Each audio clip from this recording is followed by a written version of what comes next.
کا زمین کے سینٹر میں ہے، محور میں ہے. میں یہ نہیں جان سکا کہ مکہ کیا چیز ہے. بھائی صاحب، مکہ جس طریقے سے قرآن مجید میں ذکر آتا ہے سورہ ال عمران میں سورہ نمبر 3 آیت نمبر 96 میں کہ مکہ وہ جگہ ہے جو سب سے پہلے عبادت کے لیے بنائی گئی، سب سے پہلے عبادت کی جگہ بنائی گئی وہ ہے مکہ. اور قرآن مجید میں لکھا ہے سورہ اسراء میں چیپٹر نمبر 17 آیت نمبر 1 میں کہ اس کے ارد گرد امن ہے اور مکہ کو کہا گیا دارالامن. اور جہاں تک کہ سینٹر کا سوال ہے، آپ جب ورلڈ میپ دیکھیں گے، آپ اسکول میں پڑھے ہوں گے ورلڈ میپ آپ کھولیں گے تو آپ دیکھیں گے کہ نارتھ پول اوپر ہے، ساؤتھ پول نیچے ہے، ویسٹ کی طرف ہے امریکہ، ایسٹ کی طرف آپ دیکھیں گے جاپان، سعودی عربیہ جو ہے سینٹر میں، اور مکہ جو ہے، جو سٹی مکہ ہے وہ ڈاٹ آپ دیکھیں گے اوپر اور نیچے بھی سینٹر میں، لیفٹ اینڈ رائٹ میں بھی سینٹر میں.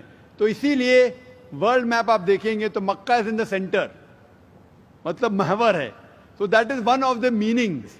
بٹ ریئل ہے کیا وہ دارالامن ہے اور وہ امن کی جگہ ہے اور وہ پہلی عبادت کے لیے جگہ بنائی گئی. اللہ سبحانہ و تعالیٰ فرماتے قرآن مجید میں. I see the people's means like the bhakt of Allah. They pierce their body and their means they do rally out on the road. What is it actually? بھائی صاحب نے سوال کیا کہ ہم دیکھتے ہیں کہ مسلمان لوگ اپنے جسم کو مارتے ہیں اور خون کرتے ہیں، کیا ہے؟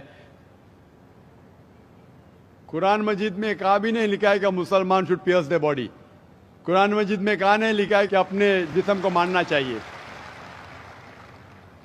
جہاں تک کہ صحیح حدیث ہے، صحیح حدیث میں اللہ کے فرماتے اگر انتقال ہوتا ہے آپ کے گھر والے کا یا کوئی نقصان ہوتا ہے، میکسیمم آپ 3 دن تک سوگ منا سکتے ہیں، 3 دن سے زیادہ نہیں، کیونکہ کسی کا بھی انتقال ہوتا ہے وہ اللہ کی طرف سے ہے. تو انتقال ہونے کے بعد بھی، موت کے بعد بھی اگر آپ کو سوگ منانا ہے، اگر آپ کو you want to well and کرائے، میکسیمم 3 days. تو یہ قرآن اور حدیث کے مطابق نہیں ہے، اور کوئی بھی کرتا ہے تو قرآن کے خلاف کرتا ہے. Hope the answers the question. Mic number 1 سے سوال بھائی. My name is Abhinav Kumar and I am a marketing manager. I want to ask you a question that why God has created this universe, us, and if God is one, then why He started with so many religions and coming to a point and contradicting itself in past, now saying that all these things which are in past, like you have said Bhagavad Gita, Ved or Bible or anything, they are not for this time. If I am seeing the scenario in the present scenario, I am thinking that any religion needs to grow up. Anyone, either it is Hinduism, either it is Christianity, either it is Muslim, any religion, Islam. And why God is contradicting Himself by saying those things or saying those things in those scriptures? بھائی صاحب کا پہلا سوال کہ خدا نے، ایشور نے ہمیں کیوں بنایا. دوسرا سوال کہ خدا نے اتنے مختلف مذاہب کیوں بنائے، وائی سو مینی ریلیجنس. اور تیسرا سوال خدا کانٹرڈکٹ کیوں کرتا ہے، خدا اختلاف کیوں کرتا ہے، پہلے یہ پہلے وہ، پھر بھگوت گیتا میں، پھر قرآن میں، کیوں ایسا کانٹرڈکشن ہے. 3 سوال برابر.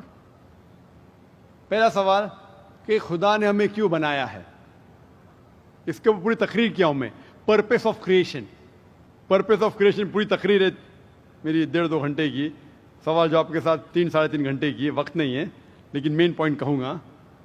اللہ تعالیٰ فرماتے ہیں سورہ ملک میں سورہ نمبر 67 ورس نمبر 2 میں، الذی خلق الموت والحیات، کہ اللہ سبحانہ و تعالیٰ نے موت اور زندگی بنائی تاکہ وہ یہ جان سکے آپ لوگ میں سے کون اچھا ہے. تو test which of you is good in deeds. اللہ سبحانہ و تعالیٰ کے کئی مخلوقات ہے، سب سے بہترین مخلوق ہے انسان. باقی جتنے مخلوقات ہیں وہ مسلم ہیں, وہ آلریڈی اللہ سبحانہ و تعالیٰ کا کہنا مانتے ہیں. ابھی جو انسان ہیں ان کو اجازت دی گئی ہے, فری ول دی گئی ہے کہ وہ اللہ کی بات مانے یا نہ مانے. Almighty God has given us the free will. Free will دیا گیا ہے کہ آپ چاہو تو اللہ کی بات مانو, چاہو تو نہ مانو. یہ فری ول دینے کے بعد اللہ سبحانہ و تعالیٰ نازل کیا ہے کہ اس دنیا کا ٹیسٹ کیا ہے, the rules and regulations.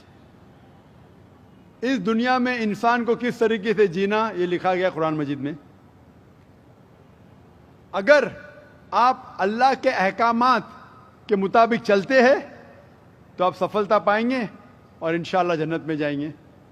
اگر احکامات کے مطابق نہیں چلیں گے تو آپ اس ایگزامینیشن میں فیل ہوں گے اور پھر جنت میں نہیں جائیں گے, دوزخ میں جائیں گے. تو this life is a test for the hereafter. یہ زندگی آخرت کے لیے امتحان ہے.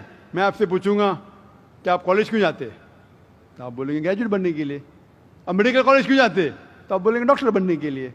تو ہم یہ دنیا میں آئے ٹیسٹ پاس کرنے کے لیے, کیونکہ اس دنیا میں آنے کے پہلے سورہ اعراف سورہ نمبر 7 آیت نمبر 172 میں لکھا ہے کہ اللہ سبحانہ و تعالیٰ نے ساری انسانیت کو, آدم سے اب تک ساری انسانیت کو from the lines of Adam کھڑا کیا, پوچھا کہ کون ہے عبادت کے لائق, اور سب نے کہا صرف ایک اللہ سبحانہ و تعالیٰ. پھر اللہ تعالیٰ نے پوچھا کہ کون یہ ٹیسٹ کرنا چاہتا ہے, تو انسان ہم بیوقوف تھے جو یہ ٹیسٹ کرنے کے لیے آئے, کیونکہ باقی لوگ جو پتھر, پہاڑ, جانور یہ سب مسلم ہیں, پر ان کے پاس چوائس نہیں ہے. اگر آپ کے پاس چوائس نہیں ہے, فرشتے کے پاس چوائس نہیں, جو بھی اللہ کہتے وہ ان کی بات مانتے.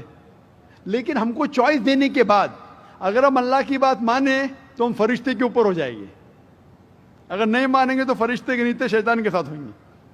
تو ہم نے بولے نہیں, ہم کو تو فرسٹ کلاس فرسٹ آنا ہے, تو آ گئے ہم وہاں پر, ہم اس دنیا میں. ٹھیک ہے, تو یہ ٹیسٹ ہے. اور انسان سب سے اچھی مخلوق, the best creation of Almighty God. So this life is a test for the hereafter.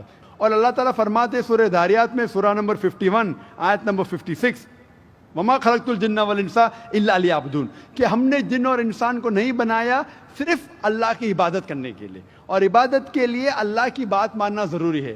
So this life is a test for the hereafter. یہ جو زندگی ہے آخرت کے لیے ہمارے لیے امتحان ہے. آپ کا سوال نمبر 2 کہ اللہ نے مختلف مذاہب کیوں بنائے.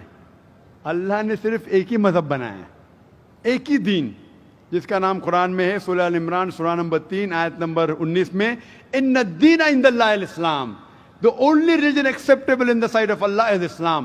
صرف ایک ہی دین جو اللہ کے نزدیک صحیح ہے وہ اسلام. اسلام کے معنی ہے امن, پیس. اسلام کے معنی ہے to submit your will to God, خود اپنے خواہش سے اللہ کے احکامات کے مطابق زندگی کو بسر کرنا. اسلام کا مطلب یہ نہیں کہ محمد سلطان ذاکر, اسلام مطلب اللہ کے احکامات پہ عمل کرنا اور امن حاصل کرنا. تو جتنے پیغمبر آئے صرف اسلام سکھائے. مذہب ایک ہی ہے لیکن مذہب کا پیغام بدلا گیا. جس طریقے سے جو پہلے بھائی صاحب کے سوال میں نے جواب دیا تھا کہ سارے پیغمبر کا اہم پیغام تھا کہ خدا ایک ہے, صرف اس کی عبادت کرو, اور آخری پیغمبر محمد صلی اللہ علیہ وسلم میں باقی چیز میں لٹل بٹ ڈفرینس ہوگا, but the basic message was the same. Basic جو پیغام تھا ایک خدا, صرف اس کی عبادت کرو, اس خدا کی کوئی پرتیما نہیں, بت پرستی غلط ہے, اور اس ایشور کے آخری پیغمبر محمد صلی اللہ علیہ وسلم. لیکن کیونکہ وقت جانے کی وجہ سے جو پیغام جو دیا گیا تھا وہ بدلتا گیا, جیسے میں نے کہا. تو جتنی مذہبی کتابیں جو قرآن کے پہلے آئے, کوئی بھی مذہبی کتاب محفوظ نہیں ہے. ہندو اسکالرز خود کہتے ہیں کہ the Vedas have been changed. Bible scholars خود کہتے ہیں بائبل have been changed. جتنے مذہبی کتاب کے اسکالرز کہتے ہیں کہ ان کی مذہبی کتاب میں تبدیلی آ چکی ہے. لیکن قرآن میں الحمدللہ, اور جو دشمن اسلام ہیں اکارڈنگ ٹو ولیم مور, جو ایک اسلام کا بہت گریٹ کرٹک ہے, اسلام کے خلاف بات کرتا, وہ پھر بھی کہتا ہے 200 سال پہلے کہا کہ ایک واحد مذہبی کتاب جو 1200 سال تک کے محفوظ ہے وہ ہے قرآن. تو مذہب ایک ہی ہے, اللہ میں ماننا, اس کی عبادت کرنا, اس کے علاوہ کسی کی عبادت نہیں کرنا, اور آخری پیغمبر محمد صلی اللہ علیہ وسلم, ایک ہی مذہب. ہم لوگوں نے اس کے غلط ڈفرینٹ نام دیے, تو مذہب ایک ہی تھا. آپ کا آخری سوال, اتنے ڈفرینسز کیوں پیدا کیے؟ وہ اللہ نے نہیں کیے, انسان نے کیے. خدا کا سب میں سے یکساں تھا, ہم انسانوں نے اسے تبدیل کیا, جیسا میں نے کہا نا, کائی کے لیے, فائدے کے لیے. تو ابھی ہمیں یہ دیکھنا ہے کہ اصل مذہب کیا ہے. اور میں عام طور پہ کہتا ہوں, جو میں رائے دیتا ہوں, میں صرف ایک طرفہ رائے نہیں دیتا ہوں, کہتے صرف قرآن میں مانو. میں کیا کہتا ہوں, آپ کم از کم ایک بات پہ مانو کہ ایک کتاب 100% خدا کی ہے. ٹھیک ہے, یہ ماننے میں کسی کو گلا شکوا نہیں ہوگا. ہندو کہیں گا وید خدا کی کتاب ہے, عیسائی کہیں گا بائبل خدا کی کتاب ہے, مسلمان کہیں گے قرآن خدا کی کتاب ہے. پھر میں یہ کہتا ہوں کہ جو ساری مذہبی کتابوں میں یکسانیت ہے, ہم کم از کم اس کے اوپر عمل کریں. جو اختلاف ہے اسے کل ڈسکس کریں گے. صحیح بات؟ جو یکسانیت ہے, پھر آپ کہہ سکتے یہ تو وید اور قرآن میں ہے, کرسچن کہیں گا یہ بائبل اور قرآن میں, مسلم کہیں گا قرآن اور بائبل میں, قرآن اور وید میں. تو یہ بات تو 100% خدا کی ہے. آپ اس بات کو تسلیم کرتے کیا نہیں؟ جو چیز کامن ہے بائبل, وید, قرآن میں, وہ 100% اللہ کا کلام ہونا چاہیے. باقی ہے کہنے بعد میں ڈسکس کریں گے. تو ساری مذہبی کتابوں میں لکھا ہے کہ محمد صلی اللہ علیہ وسلم آخری پیغمبر, اختلاف کی بات نہیں ہے. ساری مذہبی کتابوں میں لکھا ہے کہ خدا ایشور ایک ہے, کوئی اختلاف کی بات نہیں. نہ اس کی کوئی پرتیما ہے, نہ کوئی بت ہے, اس کی عبادت کرنا چاہیے. باقی چیز چھوڑو, کم از کم اس پہ تو عمل کرو. اس طریقے سے میں نے تقریر کی, ہندو مذہب اور اسلام میں یکسانیت, عیسائی مذہب اور اسلام میں یکسانیت, اور ثابت کیا کہ بائبل میں لکھا ہے شراب حرام ہے, وید میں لکھا ہے شراب حرام ہے, قرآن میں لکھا ہے شراب حرام ہے, تو شراب مت پیو. ہندو مذہبی کتاب میں لکھا ہے کہ عورتوں کو حجاب کرنا چاہیے, بائبل میں لکھا عورتوں کو حجاب کرنا چاہیے, قرآن میں لکھا عورتوں کو حجاب کرنا چاہیے. کیوں نہیں حجاب کرتے عورت؟ اس طریقے سے آپ ہندو مذہب کتاب پڑھیں گے, لکھا ہے سور کا گوشت کھانا حرام ہے, وشنو شوترا چیپٹر نمبر 5 ورس نمبر 49 میں. بائبل میں لکھا ہے book of Leviticus chapter number 11 verse number 7 and 8, book of Deuteronomy chapter number 14 verse number 8, book of Isaiah chapter number 65 verse number 2-5 کہ سور کا گوشت کھانا حرام ہے. قرآن کا تو ذکر کر چکا ہے, 4 جگہ لکھا ہے ہم سور کا گوشت نہیں کھاتے, باقی لوگ کھاتے عیسائی. اس طریقے سے میں کہتا ہوں کم از کم یکسانیت پہ تو عمل کرو, اختلافی باتیں بعد میں کریں گے.